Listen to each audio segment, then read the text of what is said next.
دەچمەوە قەزای سۆران هەوڵ دەدەین کە گفتوگۆ بکەین لەگەڵ پامنێرمان ئازات ئۆمەراوەی کاگازات سڵاوی خوارد لێبێ ڕەوشی کەشوهەوا لە قەزای سۆران چۆنە؟ بەڵێ کاکزانا سڵاو لە تۆ و لە بینەرانی بەڕێز بێتن دیارە لە شەوی ڕابردووەوە شەپۆلەشی بەفربارین سنتەری قەزای سۆرانی گرتوتەوە ماوەی 3 ڕۆژی ڕابردووش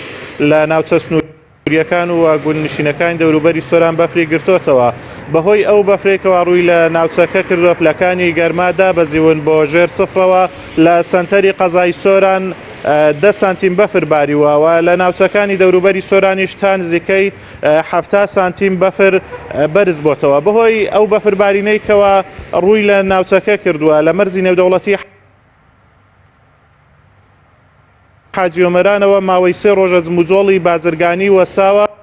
هەروەها ڕەشەبایەکیش لە حاجی ئۆمەران وای کردووە کەوا تیمەکانی بەفرماڵین وەکو پێویست نەتوانن بەفر ڕابماڵن و ڕێگاکان پاک بکەنەوە هەروەها ڕێگاکانی تەواوی گوندەکانی دەڤەری باڵەکە. بەڵێ سپاس بۆ پامنێرمان ئازات ئۆمەراوەی کە ڕاستەوخۆ لە سۆرانەوە لەگەڵم بووی.